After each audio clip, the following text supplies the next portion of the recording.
leidyklos kitos knygos išleistos lietuviškos magiškosios fantastikos arba fantasy knygos Tamsarija Tamsa autorius. Ir šiaip, sakyčiau, talentingiausias, žinomiausias ir autoritetingiausias lietuvių magiškosios fantastikos rašytojas. Tai jau yra maždaug tu, tai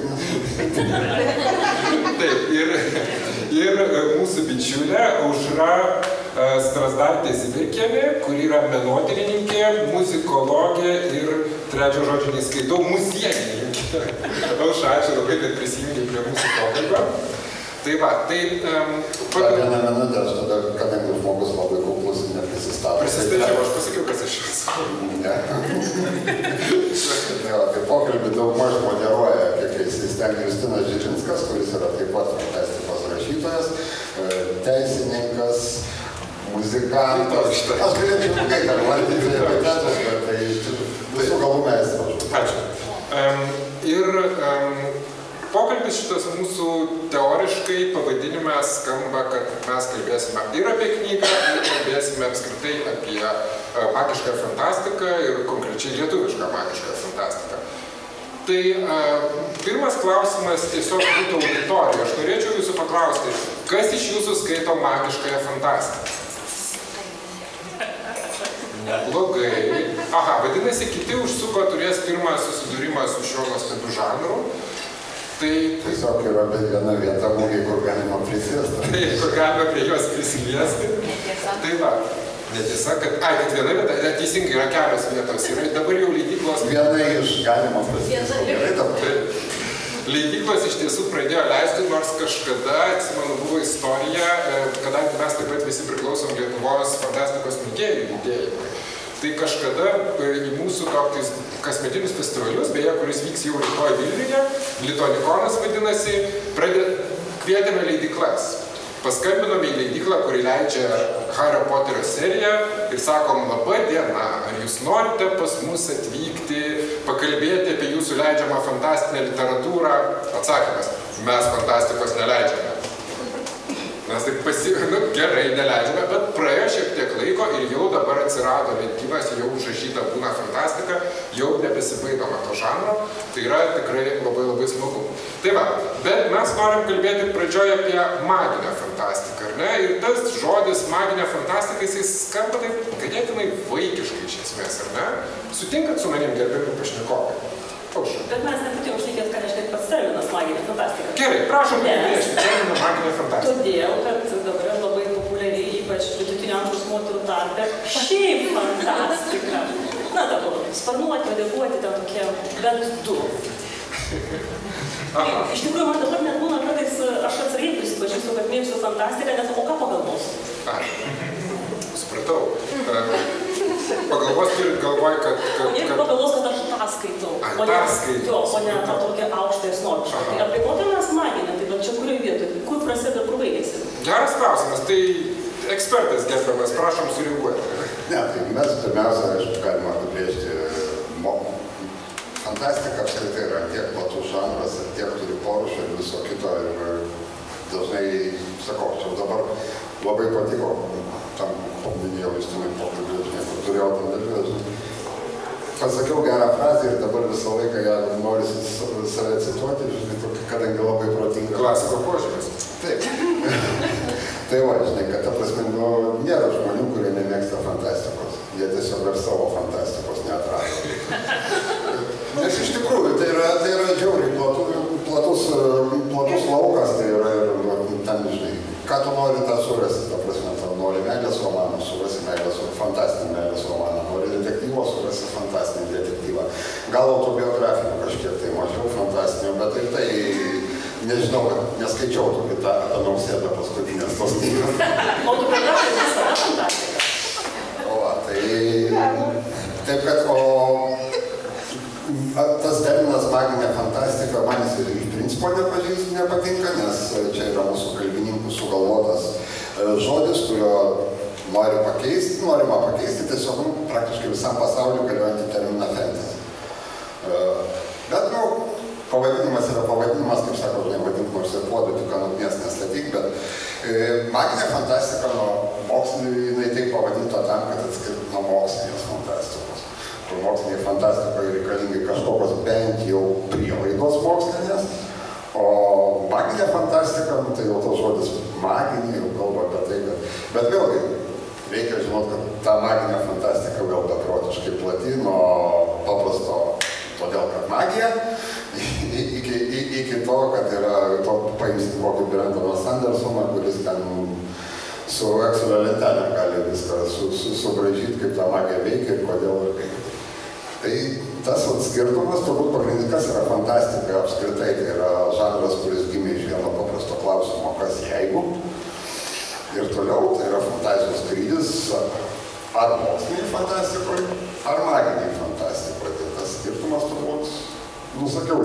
Aušra, kaip menotyrininkė, gal dar kažką pridėtų? Aš tik tai dariau replikuoti, kad maniau, kad nuo klausimo, o kas jeigu, tai atominė bomba prasidėjo, o ne literatūra gražiau. Manau, kad klausimas, kas jeigu žmonėje kilo truputį anksčiau negu Oppenheimerio. Taip, žmonėje nuolatos kamuoja klausimas, o kas jeigu. Bet kokį gylį turi ta literatūra maginė? Jeigu nykštukas su elfu keliauja, pasikliaudami kažkokiu žemėlapiu, kažį ką nudobti, kokia tos literatūros vertė? Kaip ją pamatuoti? O kaip pamatuoti kaip bet kurios literatūros vertę? Kaip ją pamatuoti? Visa tai yra, literatūra tai yra, vis tiek, negriovo kasimas, ta prasme, ne, žinai, kad 2-3 metrų ir metro gylio, ne? Viskas aišku, ta prasme. O literatūra visą tai yra pakankamai subjektyvu ir tai yra per skaitytojo priėmimą. O aišku, tas gylis, negylis yra, vėlgi, kiekviena labai skirtinga. Yra tikrai pakankamai lėkštų kūrinių, pakankamai plokščių ir prastų. Čia aišku, ne apie šitą kalbą. Bet yra ir tikrai pakankamai gilių ir panašiai. Čia tas toks, nežinau, išmatuoti, kaip klausė kapitonas Nemokas, gali išmatuoti bedugnės gylį. Na taip, iš tikrųjų vienas rašytojas Taskas yra sakęs, kad norint sužinoti, ar kiaušinis yra nesugedęs, nereikia suvalgyti viso. Dabar kaip tik teisėjai vertina į lituanikonų darbus. Kaip ten lietuvių literatūroje, atsižvelgiant, kad lituanikonai rašo patys geriausių, kaip ten pas mūsų gylių šiai dienai? Klausimas, ar ten tikrai rašo geriausiai iš geriausių, vėlgi, ta prasme, nes, kaip ten bebūtų,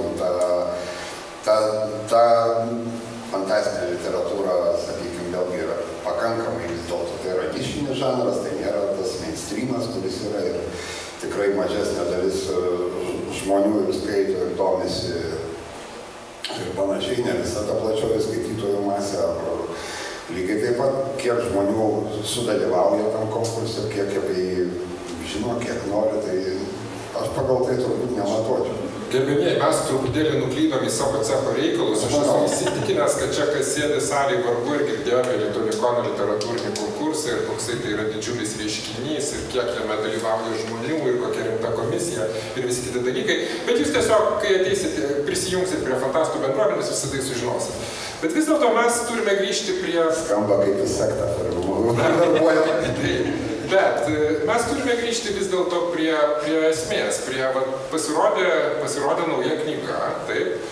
Tai yra antroji Gintauto knyga maginės fantastikos žanre ir jinai pasirodė prabėgus 30 metų po pirmos knygos. Ne, mažiau. Daugiau ar mažiau? Mažiau, ta prasme, Lokas mėno 2003 metai. Gerai, tai vadinasi, 2003 metais pasirodo apskritai pirmasis lietuviškas fantasy kūrinys. Aš šitoje vietoje iš karto noriu kryžių gulti ant stalo ir ginčytis, nes tai... Vietos atlaisvinti. Nes tikrai ne vieną kartą esu užtikęs šitą frazę ir ne vieną kartą yra taip patituluojamas Lokas mėno kaip pirmasis lietuviškas fantasy romanas, bet aš laikausi nuomonės, kad pirmasis lietuviškas fantasy romanas, bent jau kiek man taip, tai yra Kazio Borutos Baltaragio Valūnas. O, na, matot, pradėjom nuo maginės fantastikos, nukeliavom prie lietuvių literatūros klasikos. Maginė folklorinė fantastika. Maginė folklorinė fantastika, prašom. Aš reiškia, kad yra privaloma literatūra ir kiekvienas baigęs vidurinį yra perskaitęs pirmą magiškos fantastikos kūrinį. Maždaug kokius 20-30 puslapį šitą išėjo.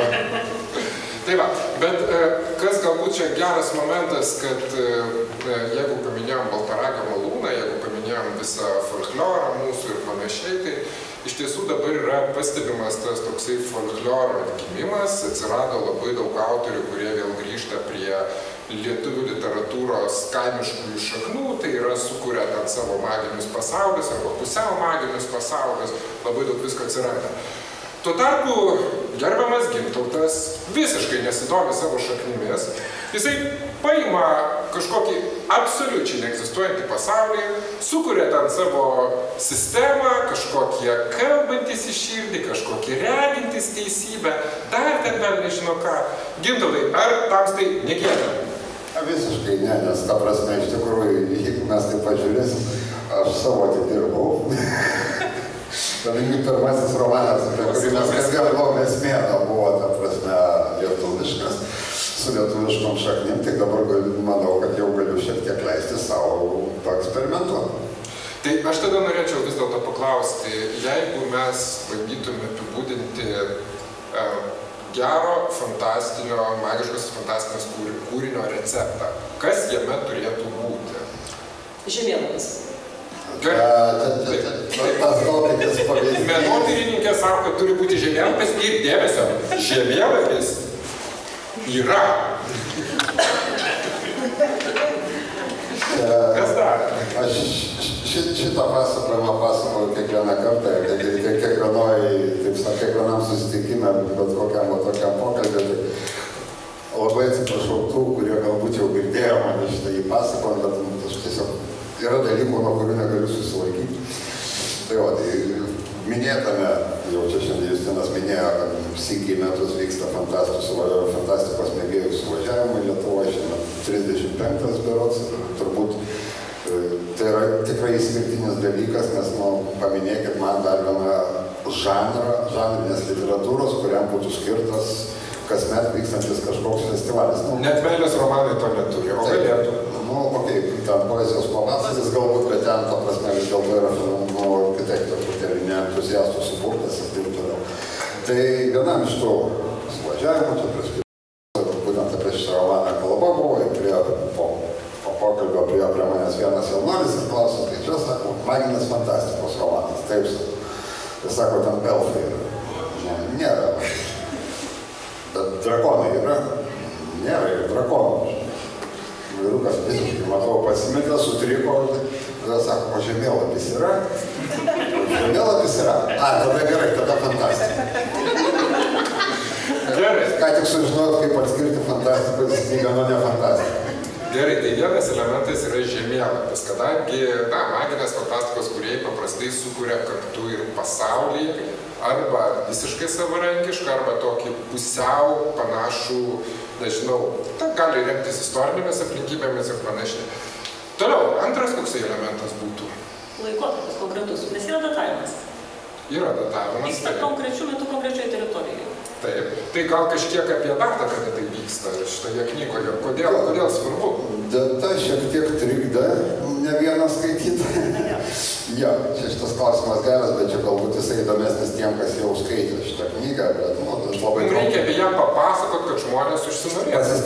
Pasistengsiu labai trumpai, kadangi tam vėlgi ta maždaug analogas to laikmečio, kuris vyksta, tai yra 17 galas, 18 pradžia, maždaug sandūra kažkur 17-18 amžiaus, jeigu mes į mūsų pasaulio istoriją žiūrėsim, nors metai ten nurodomi maždaug 1330 kažkelinti, bet tai tam metai yra skaičiuojami ne nuo Kristaus gimimo, kurio tam pasaulyje net nebuvo, bet nuo kito įvykio paprasčiausiai, todėl šiek tiek tas skaičius galbūt kažką trikdė, bet... Tiesiog Kristus į 11 laivų neturi. Ne, liko krante. Taip. Tikrai ne. Gerai, tvarka. Tai vadinasi, vienas dalykas, ką dažnai daro fantastikos kūrėjai, tai yra jie kūrė ne tik tiesiog patį tekstą, bet jie kurdami pasaulį jam sukuria labai turtingą istoriją. Jeigu mes, pavyzdžiui, paimtume tą patį Žiedų valdovą, taip, yra čia skaičiusių, yra mačiusių. Ok, jau truputėlį geriau. Taip, tai va, tai tenai, jeigu aš neklystu, ten istorija 11 000 metų kažkas tokio, jeigu skaičiuoti su visais Silmarilionais ir visais kitais priedais. Tai va. Tolkienas iš vis ten didžiulį darbą nudirbo, kad ne tik tai visą kosmogoniją, istoriją pasaulyje, ten kalbas, bet kelias sukūrė dirbtinės tam pasaulyje. Aš tiek daug nevardau, bet kita vertus ir aš ne Oksfordo profesorius. Taip, bet laiko dar yra. Tai va, bet tarkim, šioje knygoje yra vartojamas žodis Tiando. Ir kiekvienas skaitytojas gali jam suteikti tam tikrą prasmę. Taigi, lingvistiniai žaidimai fantastikoje, maginėje fantastijoje irgi labai svarbus, nes jeigu tu sukūri pasaulį, jeigu tu jį apgyvendini visokiausiomis būtybėmis ir tos būtybės turi turėti komunikacinį instrumentą, tai tenai, na, aišku, jos kalbės žmonių kalba dėl to, kad, nu, mes žmonės skaitom ir kitaip nesuprasim, ar ne? Bet visą laiką... Tiesiog išversta į mūsų kalbą. Taip, tiesiog yra išversta į mūsų kalbą. Taip, dabar tada klausimas dar toksai būtų, kad, kaip sakiau, turi būti istorija ir turi būti istorijos gelmė. Ar, pavyzdžiui, Gintautai, yra, tarkim, knygų fantastinių, kur veiksmas vyksta neaiškių laikų, neaiškioje vietoje, būtent maginių ir kur nėra to istorijos panašo? Atsimeni, ką nors? Pakankamai daug, kur tu labai taip tiksliai neapibrėži, žinai, bet nu, vis tiek kažkiek tai pagal visą tai nėra tokio, kad būtų visiškai kažkur tai chaosas, ne, dažniausiai. Nu, yra galbūt tų pavyzdžių, bet tai tikrai nėra geriausia ir tai yra daryta galbūt specialiai, ten norint suplakti krūvom, bet nu, nėra taip, kad vieni laksto su kalavijais, kiti su tanku atvažiuoja. Ar aš galėčiau padaryti prielaidą, kad maginė fantastika arba fantasy literatūrai visgi labai svarbus yra istorinio romano žanras, nes iš to jinai greičiausiai yra išsivyščiusi. Arba tiksliau susitiko, na, žodžiu, pasaka ir istorija. Aušra, gal pati kokią mintį iš to? Jo, aš galvoju, kad čia labai Tik į mikrofoną. Gera mintis, aš neįpratus. Galvoju, kad gera mintis, nes kai skaičiau Tamsa ir jie tamsa, tai man, nu, tokia skaniai kvepėjo trimis muškietininkais. Oi, be abejo. Ir ne tik dėl to, kad ten yra rapyros, bet yra dinastijų, ne dinastijų, bet skirtingų giminių karai, yra kažkokio tai karūnos, per laiką šutinėje kažką aiškinasi ir, nu, viskas tai labai skaniai kvepia istoriją, būtent. Ir tam suteikiamas geras panašalas, tai pas man patiko tos žodis. Šitoje vietoje, kaip prasme, aš vieną, tu pakankamai daug atsiliepimų viso kito susilaukęs, bet turbūt vienas pačių fainiausių, tai man buvo, tu prasme, mums parašė, kad sugrąžino tą skaitymo džiaugsmą, kurį jausdavo vaikystės, skaitydamas Verną Diumą ir Stevensoną. Tai čia žmogus, aišku, pataikavo garantuotai, tai buvo tikrai vienas maloniausių. Bet kaip malonu, kai maloniai pataikavo. Tai be abejo. Bet. Aš skaičiau 2 kartus pirmą kartą perskaičiau, tai versdama puslapius, greit, nu, ties pusę knygos, nu, nevelnė galiu suprasti. Kas ten vyksta, kodėl tas reikia šokinėti ten, tas užpuodas su ausytėmis, kodėl jisai ten įsiterpia. Tada prisėdau, klausau, nusibraižiau schemutę, datos, vietos, nu kas ten velnis, gal ten kažkas su viršeliu susiję, ten tokia kažkokia žvaigždė buvo, nieko, nevelnis. Ir tada lėtai perskaičiau tą antrą kartą, kad sueitų, kurių galų tą reikėjo daryti. Rimtai. Taip, kurių galų tą reikėjo daryti? Geras klausimas, kaip sako politikai. Rašyti knygą apie neegzistuojantį pasaulį, kažkas apie 3 muškietininkus, kažkas apie kažkokią magę. Ką tau tai duoda, tokios istorijos? Ką man tai duoda? Man duodavo galimybę atsisėsti čia paklėpės. O šiaip, jeigu tai tiesiog buvo istorija, kurią aš norėjau papasakoti ir aš jau užrašiau, o su vienu dalyku tikrai turiu sutikti, kad turbūt tai ne ta knyga, nuo kurios reikėtų pradėti pažinti su fantastika ir įdinėti tą pasaulį. Į tos literatūros, tiesiog, kadangi iš tikrųjų tas patekimo slenkstis truputėlį yra aukštokas, prisipratinti ją reikia, jeigu čia ne vienas kaip maždaug 50 puslapių. Prasistumpo, tada jau važiuosi. Įdomu, nes man tai jinai pagauna nuo pat pirmos scenos, tiesą sakant. Pagauna, taip, bet nesuprasi, jinai nėra patogi, nėra lengva šitą knygą. gal aš ir norėjau, kad skaitytojai, ta prasme, pasibraižytų savo. Tolkienas taip pat nėra lengvas, daug kas numeta Jėgų valdovą ties Bilbo, ties Bilbo gimtadienį, nes niekas nevyksta. Kažkas ten kažką neša, kažkas ten apie kažką šnekasi, žodžiu, viena kokia evoliucija. Gerai, bet tamsu ir jie tamsa, tos fantastikos nėra labai daug. Laivais atplaukė. Ne tik. Normaliai būna, ginklai ir apiros būna. Šitoj vietoje aš Aušrai turbūt norėčiau pritarti, nes kadangi vėlgi yra, mes čia kalbame apie tą platumą, žanrą ir panašiai yra ta vadinamoji high fantasy, low fantasy, ne, kur ta prasme būtent tas... Aukštuoliai ir žemuoliai. Na, taip, ta prasme, bet ten maždaug pagal tai skirstoma maždaug pagal tą iš tikrųjų magijos kiekį ir elfų skaičių. Jo, elfų ir fireballų skaičių, kaip sakome. Tai ta prasme iš tikrųjų taip, yra viena, praktiškai viena yra fantastinė prielaida ir ne tiek daug jinai dalyvauja. Ir jeigu reikėtų apibrėžti, tai aš turbūt, netgi va tai pavadinti, aš labiau ją pavadinčiau nuotykinė knyga su fantastikos elementais, negu fantastinės nuotykiniais, nors turbūt tas ant to išeina. Supėjai, kad tavęs nepadėtų prie savo žymas knygų užklėjo? Šito aš jo nenorėčiau. Su visa pagarba ar nepagarba. Arba prie maisto, nes tamsaryje tamsa, čia gal receptų knyga. Dietologija, teisingai. Taip, dabar dar vienas klausimas, kuris man prašosi būtent apie šitą knygą. Yra tai, kad tarkim, kai tu ją pradėjai rašyti gabaliukais. Tai reiškia, kad pradinis sumanymas, matyt, nebuvo iš karto aiškus. Tu nesi turbūt tas rašytojas architektas, kuris pasistato pirmiausia pastatą ir paskui, kaip sakant, jį tenai užpildo gyventojais ir viskuo kitkuo. Tai gal galėtum papasakoti procesą, kaip gimė visa knyga? Tas pasakymas gabaliukais, tai aš esu įstikinęs, kad praktiškai visi autoriai rašo gabaliukais, ta prasme, iš pradžio pirmą sakinį, paskui antrą, paskui trečią. Nėra taip, kad iškart paėmė visą knygą. Atskirais epizodais, kurie nebūtinai iš karto buvo numatyti.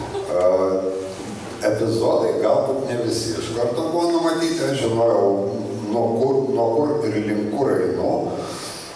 Bendrą, ta prasme, eigą aš daugmaž visą žinojau, bet be abejo kelyje pasitaikė improvizacijų ir tiesiog kažkas tai pasiprašė, kažkoks herojus biškai gal daugiau paplėtojamas, kažkas tai dar atsirado kažkokia mintis, kad kažką tai pakeisti, išplėsti. Tas procesas turbūt va šitaip vyko, bet aš iš principo vis dėlto arčiau turbūt architektų, vadinamų architektų, nes čia publikai paaiškinsiu yra gerbiamo Džordžo Martino. Man atrodo, kad jisai šitą dalyką buvo nesvarbu kieno. Yra tas toks terminas, ta prasme, posakis apie rašytojus architektus ir rašytojus sodininkus. Tai rašytojas sodininkas, jisai pradeda rašyti, pasodina medį ir žiūri, kas iš jo išaugs. Ta prasme, pradeda su žirklėm dar labai svarbu. Jo, pradeda rašyti, nežinodamas nei kur link eina, nei kas iš to išaugs. Rašytojas architektas susiplanuoja viską nuo iki, pasidaro brėžinį ir tada tiesiog jį nuspalvina, sakykime, ne? Bet turbūt 100% nei to nėra, pasaulyje neegzistuoja, bet turbūt tada arčiau vis dėlto būčiau architekto, kadangi bendrą struktūrą, bendrą vaizdą aš turėjau, tam smulkmenose improvizacijų neišvengsi. Aha, tai kadangi nuskambėjo Džordžo R. Martino vardas, tai norėčiau grįžti prie šitos truputėlį, tiksliau sustoti ties šitos temos, nes iš tiesų pastaruoju metu fantasy patyrė labai didelių virsmų. Kadangi jeigu mes skaitytume tą ankstyvesnę fantasy arba, tarkim, po Tolkieno, kur buvo įvairūs ten sekėjai, ten koks nors tas Polas Andersonas, ten Glenas Murkokas ir panašus, atsiprašau, kad tokių nežinomus vardus visokius mėtom, bet yra tokios knygos. Maiklas Murkokas. Maiklas Murkokas. Ir taip toliau. Žodžiu, ta fantasy daugiau mažiau rėmėsi, na, tarkim, keltų folklorinę tradiciją, plus Tolkienas, žodžiu, maždaug kažkur maltis aplink Tolkieną. Tuo tarpu atėjo keletas autorių paskui, kurie labai smarkiai pakeitė tą pasaulį. Tai vienas iš jų yra mūsų kaimynas Andžejus Sapkovskis, ilgą laiką nežinotas vakaruose, bet padaręs milžinišką įtaką visam rytų Europos flangui, o kitas Džordžas Martinas su savo Sostų karais. Kadangi staiga tos knygos, kurios buvo tokios labiau kardo ir, nežinau, ir drakono iš esmės pasakojimas, tai yra įvairūs ten žygiai, nugalėjimai, būtybių ir taip toliau. Nebent Gleno Kuko Juodoji gvardija šiek tiek išimtis galėtų būti, bet jos buvo herojinės dažniausiai. Tuo tarpu šie autoriai įneša į knygas politiką, įneša į knygas pilkus atspalvius ir tuos iš 256 ir visokius kitokius. Žodžiu, ir aš norėčiau paklausti, Gintautai, kiek ta antroji dalis, ar ta pakitusi fantastikos, maginės fantastikos srovė, kiek jinai tau pasveikė? Labai. Turbūt skaičius knygą, turbūt ir kitas matosi. Tas virsmas iš principo ten taip, mes galim Martinas Sapkovskis, galim dar autorių prisiminti visai, kad neįvyko, aišku, vieną dieną, bet po truputėlį link to ėjo ir pagrindinis tas turbūt po tos senosios klasikinės magiškosios fantastikos ir to link ko dabar šiandien eina daug maž autoriai. Pagrindinis skirtumas turbūt tas yra, kad į tą maginį pasaulį yra atnešama realybė. Ir labai smarkiai sustiprinamas vis dėlto realybės jausmas. Tai veikėjai labiau gyvi negu plakatai, taip, negu plakatai ir panašiai. Net elfai gali pasiekti blogai. Ir panašiai. Iš tikrųjų, aš manau, kad tikrai jaučiasi, kad tą srovės atsukimą, kaip tai pavadinti, bet man norėjosi rašyti būtent tą tokią, nes ne klasikinę, o truputėlį naujesnę, nes nuo daug pabėgau, iš tikrųjų nuo daugelio aš ten pabėgau, nuo tų pačių drakonų, nuo antras dalykas vėl laikotarpis, kadangi turbūt 80%, 90% paimsi maginės fantastikos knygų ir visą tai vyksta tam tokiam viduramžių sąlyginiam laikotarpiu, ta prasme, kad būtinai šarvai, kardai ir kažkas panašaus. Ir aš viena iš priežasčių, kodėl laikmetis truputėlį, kitas yra tas, kad norėjau bėgti kuo daugiau, nuo tų visai tokių klasikinių štampų. Aišku, nuo visų nepabėgsi ir nepabėgau, bet stengiausi. O galėtum tą tokią istoriją kurti dabartiniam pasaulyje? Ar, prasme, norėtum rašyti? Aš iš principo rašau, tai ką norėčiau rašyti. Ir tai jau parašyta ir ne dabartinė. Galbūt kažkada kils kažkokių minčių ir panašiai. Aš nesivaidyčiau tikrai, nes tas vėlgi apie tą platumą mes kalbėjom, yra toks žanras kaip urban fantasy, ta prasme, kur miesto magiškai fantastika, kur dažnai, ta prasme, veiksmas vyksta mūsų laikais, tiesiog ne viską mes matom. Viešpatie Haris Poteris, puikus pavyzdys urban fantasy. Niekada nepaskaičiau Harry Potter'o. Bet tai yra taip, jeigu pagalvoju. Taip, vaikams labiau skirta, ta prasme, taip. Antras dalykas, va irgi ką norėtųsi galbūt vis dėlto pasakyti, nes kol kas niekas nepaklausė. Tai vėlgi, tos fantastikos yra labai įvairios ir dabar tai, ką taip šitą, tai aš dar porą kartų pasakysiu, turbūt, jeigu neužčiausiu. Ir ką Aušrava irgi minėjo, kad nesinori, kad ją pagalvotų, kad nesakytų tą fantastiką.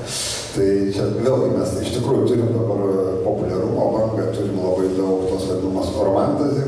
Tai yra, ta prasme, labai paprastai sudėliojama žodis romantika ir fantasy, ta prasme, ta magiškoji fantastika. Tai yra čia ta pati Saramas ir panašiai. Tai yra, ta prasme, tokios vis dėlto yra skirta, aš skaityčiau, turbūt adresatas vis tiek yra turbūt tokios jaunesniam skaitytojai, paaugliai, jos vis tiek. Nu, nereikia, mūsų paaugliai. Yra daug nepadarybų. Neišgąsdinsia mūsų paaugliai. Ne todėl, ne. Aš galvoju, kad jeigu paauglės įsigilintų į savo šeimos knygas, jos susidarys neteisingą įvaizdį ir turės neteisingus lūkesčius, neįvykdomus. Žiūrėkit, prisiminkite. Tu valdovai. Nebus uodegų, ar ne? Labai viskas paprasta. Pasižiūrėkim, ką mes skaitėm paauglystį. Šiandien jau minėtas Diuma, Tris muškietininkai. Skaitėm, patenkinti, sekam D'Artagnano, ta prasme, nuotykius ir panašiai. Ir viskas buvo gerai, ne? Dabar blaivių protų šiandien paimk susimastyk, kas per žmogus D'Artagnanas. Tamsiai tarpuvartį susitikti nenorėčiau. Nes ta prasme, viskas, ko jisai ieško, su kuo susipešti. Taip, per vienos moters lovą apgaulę patenka į kitos moters lovą. Ta prasme, moralinis vaizdas visiškai aiškus. Kartu su savo draugais padeda valstybės priešui. Valstybės, su kuria praktiškai beveik karo stovyje yra. Ir tai buvo herojus. Viskas buvo gerai. Tai kad paaugliai ir nesusimąsto. Ir vienintelis normalus žmogus ten buvo Rišarjė, kuris kažką darė. Taip.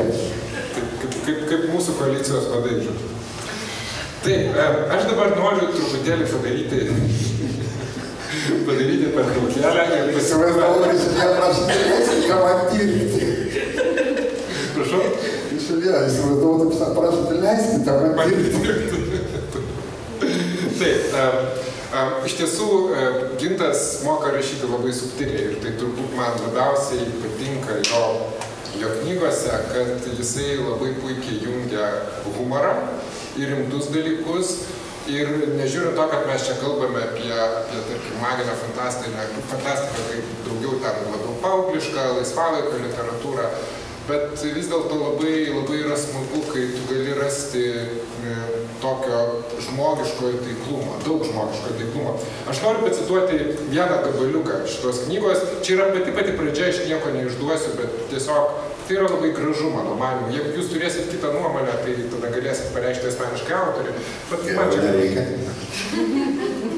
Ką čia rašote, tėvelė? Tai bus mūsų pasaulio istorija, dukrelė. Tokia, kokios dar nebuvo. Tai bus knyga, kuri padarys taip, kad kiekvienas žinos Sepaklenų vardą. O princai ir kunigaikščiai rikiuosis į eilę, kad galėtų susipažinti su tavimi, Sauluže. Jokemas apkabino dukrelę, tvirčiau priglaudė ją prie savęs. tą savo džiaugsmą, savo skausmą, savo vienintelę paguodą pasaulyje, kurio istoriją ketino parašyti. O tetaryse sako, kad geriau jūs laiškus žmonėms padėtumėt rašyti arba receptus vaistininkam perrašinėtumėt, vis pinigas. Tetaryse nesupranta, kad žvejas, paleidžiantis smulkės žuveles, laukia užkimbant didesnės. Tai jų žvejas išplėtė kelias mergaitę. Ne, aš istorikas.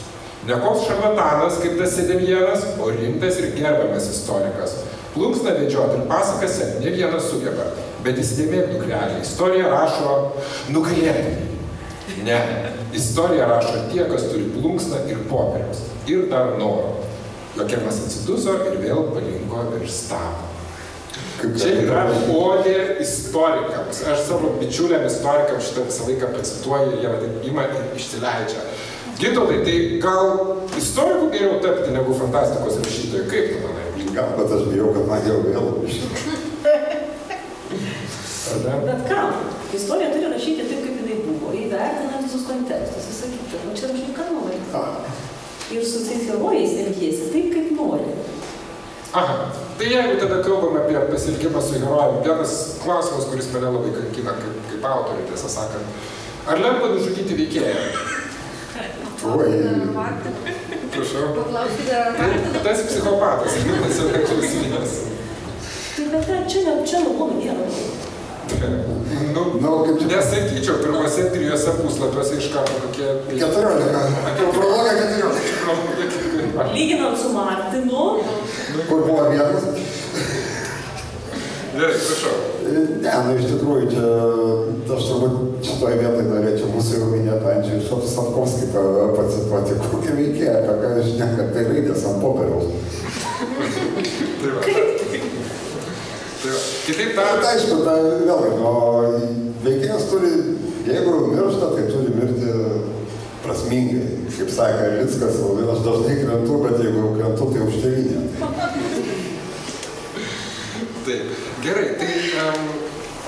Aš turiu klausimą. Prašau, žinoma. O tai kaip yra? Pradžioj yra, pirmą sugalvoji mirtį prasmingą gražią, o tada parenki jai žmogų. Ar rašai galvoji užkulisą? Gražią mirtį ir kaip daugiau. Tiesiog rašai, nuotykiai vyksta, eina, čia žmona vakarienės kviečia. Žudai tą veikėją ir eini valgyti. Gerai, o jeigu rimtai, paprasčiausiai vėlgi pati istorija turbūt sumastyta yra padiktuoja panašiai, ir kažkuris antrailių, aišku, negaila. Antrailius ten į kairę į dešinę, Martinas išmokė.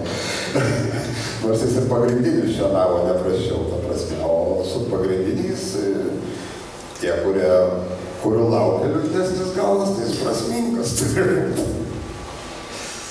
Švelnus žmonės, tai paprastai.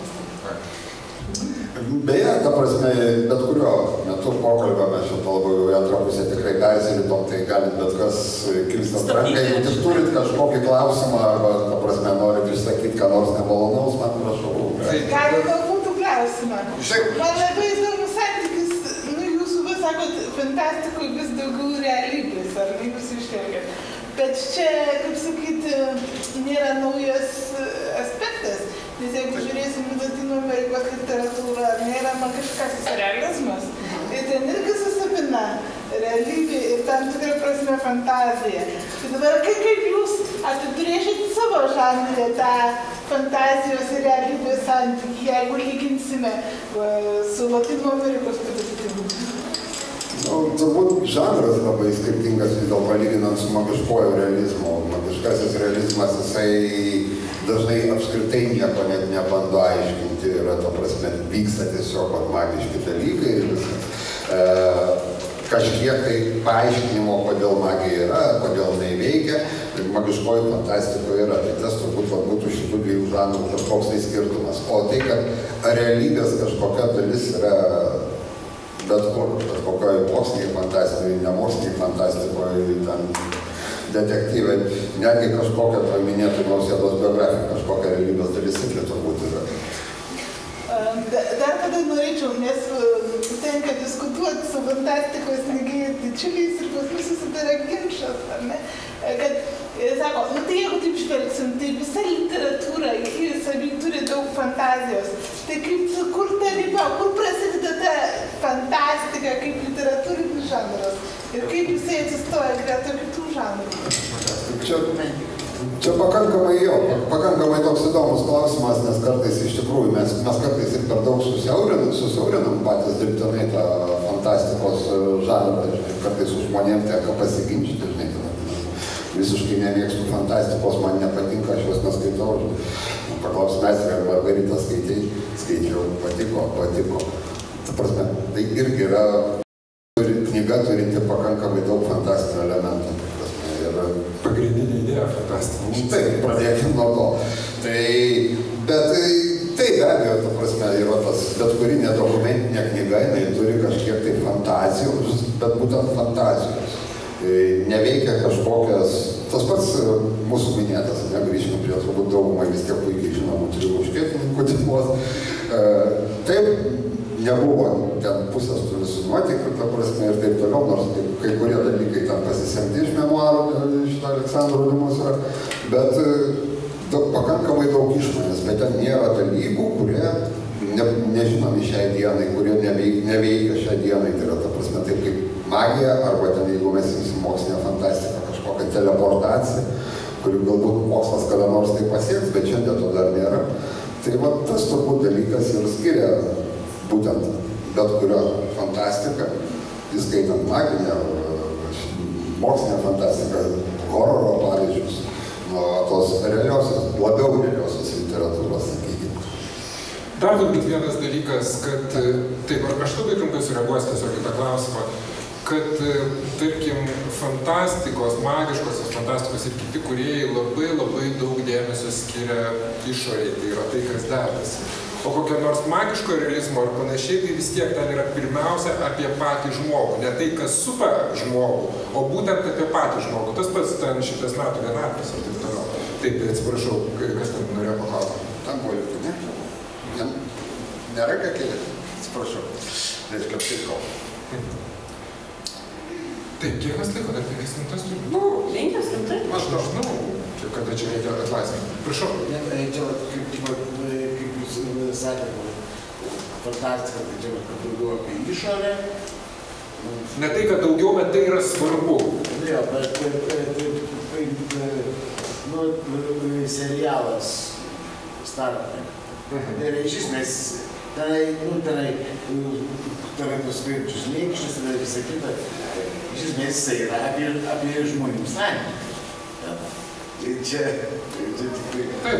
Aš manau, kad bet kuri, ta prasme, bet kuri literatūra, bet kuris pasakojimas iš principo yra apie žmogų ir tą fantastika, mokslinė fantastika, maginė fantastika. Tai yra iš principo pakeičiamos dekoracijos, kuriuose vyksta veiksmas. Tiesiog. Tik tiek, kad tiesiog ta fantastika duoda galimybę nukelti situacijas, kurių negali būti mūsų kasdieniame pasaulyje, arba tiesiog tai labai smarkiai transformuota. Gintautai, dabar klausimas būtų toks. Aš aišku, tavęs neklausiu, ką tu norėjai pasakyti šitą knygą, nes tai yra tavo mėgstamas klausimas ir tu esi pasiruošęs. Ir neklausiu, ar bus tęsinys, nežinau, kaip jisai bus, kadangi čia yra tai pirma dalis. Bet aš tavęs taip pat noriu paklausyti tokio dalyko. Vis dėlto, jeigu tu bandytum apibūdinti šitos knygos skaitytoją, kam jinai iš tiesų yra skirta? Man? Pirmiausia tau. Pirmiausiai man, nes... Toliau draugam, tai yra mum, taip. Jūsų reikalas, ne? Bet iš principo, ta prasme, kokiam skaitytojui tu rašai, ar dar kažkas būna dažnai irgi toks klausimas. Aš iš principo rašau tai, ką aš norėčiau perskaityti. Bandau sukurti tokią knygą, kurią man būtų skaityti įdomu, ta prasme. Ir čia taip nutiko, kad po kokių 5 metų vis dėlto dėl tam tikrų reikalų visai neseniai ją perskaičiau. Ir manau, kad man beveik pavyko parašyti tokią knygą, kurią man būtų įdomu skaityti. O kaip apibrėžti tą skaityti, aš nežinau, iš tikrųjų, sakyčiau taip, skaitytojui, kuris pasiilgo nuotykių. Kodėl aš to paklausiu? Aš to paklausiu dėl labai paprastos priežasties. Todėl, kad kai Gintautas parašė šitą knygą ir ją bandė išleisti, ją atmetė kokios 5 leidyklos? 9 leidyklos. Tai yra nusiunčiamas rankraštis, leidykla pažiūri, sako, ne, mes tokių neleidžiam, mes tokių neskaitom, galbūt duokite paauglių literatūros konkursui, šitas atsakymas mane labai pradžiugino ir prajuokino. Fantastika, tai kur tai juokiu? Fantastika, ir dar lietuviška fantastika, kur tu ją kiši, kur tu ją dėsi. Tai va, tai ir tiesą sakant, pirmas knygos leidimas buvo visiškai savarankiškas leidimas, kaip sakant, iš pradžių draugam, paskui tiem, kas skaito internete ir taip toliau ir panašiai. Bet kas smagu, kad knyga buvo pastebėta, buvo netgi literatūra ir mene, man atrodo, recenzija, Renatos Šerelytės. Literatūra ir mene, naujam žydinį. Ir naujam žydinį nebuvo, na va, tai puiku. Ir iš tiesų labai reikia padėkoti leidyklai Kitos knygos, kad vis dėlto jinai pasiryžo, ir šiaip Kitos knygos dabar yra perėmusios fantastikos leidimo vėliavą ir tikrai leidžia labai geras fantastinės knygas. Tai va, ir pasiryžo išleisti lietuvišką fantasy, kas yra tikrai netikėta, nes vėlgi šiaip yra lietuvių, kurie bandė rašyti šitą žanrą, tarkim, bet, lygis visą laiką kažkur, nežinau, trukinėjo, pavadinkim taip. Ir būtent čia, sakyčiau, jau tokia yra visiškai nuosavo pasaulio knyga ir tuo jinai tikrai yra labai įdomi, kad kur tie būtent 3 muškietininkų epocha sutinka, nežinau, kaip čia pavadinti, ką jums sutinka, padėk man. Kažkokius kalbėtus, ten kažkokius, ko ten tik nėra. Jo, visko ten aišku yra, bet kainis tavo... Gintai, padarom taip, aš kartais studentam duodu tokią užduotį. 5 sakiniais apibūdink savo knygą. Ir įtikink, kad ją verta skaityti. Važiuojam, pirmas sakinys. Tai yra gera knyga. Gerai, puiku, antras. Man jinai labai patinka. Dar 3. Aš jums vaidensiu, jeigu jūs jos neskaitys. Žiūrėkit 4. Žiūrėkit 3 sakinį. 5. Jeigu labai daug galite ir pirmo pasikartą. Aš noriu įsiterpti. Taip, būtinai. Ten yra katinų. Taip. Šunų žmonėm tai nesudėksi. Aš pasitaisysiu, ten yra katinas. Katinas, bet ten į galą, ten tamsa tokia, į galą visokios, nespolinsiu nagus ir letinas, bet jeigu jums patiko Meistras ir Margarita, ten buvo katinas. Šį vietą bendro turi iš savo. Ten katinas. Jo, bet aš tam noriu papasakoti, kiek mes turim laiko. Nu, bet kaip katinas atsirado literatūrai? Reikėjo? Ar tiesiog čia yra iš tų šoninių, malonių, kuotų objektų, kurie pagerina skaitymą? Aš nežinau, kiek tai pagerina ir panašiai. Čia, aišku, galėčiau atsišaudyti tuo juokeliu, kad pasaulio valdo krūtis ir kačiukai. Bet iš tikrųjų, ta prasme, tie, kas mane pažįsta, tie, kas ten arčiau dar kažko žino, aš esu visiškas katinų žmogus ir turbūt negalėjo mano knygoje atsirasti katinas, bent jau vienas. Tai čia, sakant, jau sukandęs dantis tik vienas. Tai tik, man atrodo, šitas argumentas geras. Apie katinus. Lyginant su Jo, yra katinas, o čia praktiškai visus 5 sakinius atstovauja. Dar kitas reikalas - moteris. Yra moterų. Bet viena, ne viena, dvi. Yra 2 moteris, savarankiškos tvirtos. Seksas. Yra. Bet mažai. Bet kaip aš kažkam sakiau, labai katalikiškas scenarijus. Bet turbūt ir ne tas epitetas, kurį reikėtų tam pritaikyti. Bet, bet kuriuo atveju jūs ten nerasit jokių nefritinių šlipų ir rožės žiedlapių. Ačiū už tai. Uodegos yra. Katinas yra įsuodegos. O sparnai.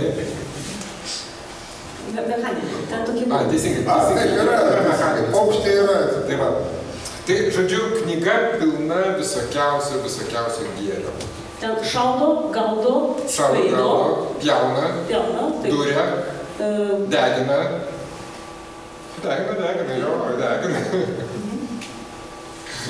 Ir baigėsi įdomiausios vietos. Taip, ir baigėsi įdomiausios vietos, kadangi laukiame antros dalies.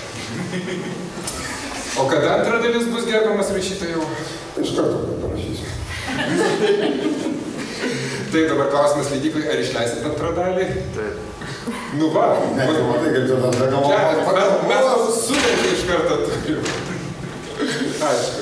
Gerai, tai gal dar auditorija turėtų klausimų, nes man atrodo, mums jau čia reikės. Jo, reikėtų minėtis, nes kažkam turėsim užleisti. Gerai, kiek čia yra skaičiusių šitą knygą? Dar ne. O, gerai, puiku. Nu tai va, 3 žmonės, tai kitus tikėkime, kad įtikinom. Nes... Dar mes. Taip. Turiu galvoj, kad Gintas rašo taip, kaip kalba. Tai yra su geru humoru, smagiu žodynu ir labai gerų nuotykio pojūčių. Tai yra, šitą knygą tikrai yra smagu skaityti. Kai prasikasite pro tuos 50 puslapių, kuriuose nieko nesuprantat, paskui jau važiuosit kaip ant aliejaus, nemėlių, ant mylių nepavažiuosi. O baigiant dar noriu pasakyti, kad, ta prasme, jeigu kažkas norės įsigyti arba norėsit parašo, ar dar kažkas, aš dar valandą laiko mažiausiai būsiu leidyklos stende aukščiau. Štai, cituoju iš 50 puslapio. Istorija reikalinga tam, kad iš jos pasimokytum, o ne tam, kad kautum šiukšles. Tai nekautum. Tai va. Tai dar kartą ačiū visiems susirinkusiam, ačiū Gintautui, ačiū Austrai.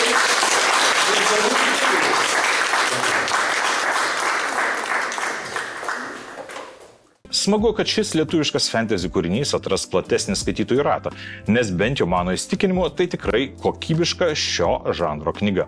Autorius kūrinyje sukūrė įtikinamą Umbros pasaulį su išmaniai sudėliota struktūra, daugybė detalių. Knyga turėtų patikti taipogi tiems, kas mėgsta greitesnį tempą. Tai traukiantis skaitinys, nors iš pradžių gal kiek reikia laiko susigaudyti tuose veikėjų siužetinėse linijose. Ko man galbūt šiek tiek pritrūko, tai gelmės, kuriant personažas, taip pat ir filosofinio pagrindo, bet čia jau galbūt būtų kitos žaidimo taisyklės. Ivanisko atveju svarbu buvo sukurti gerą nuotykį ir tai pavyko. Tikrai lauksiu ir kitos dalies.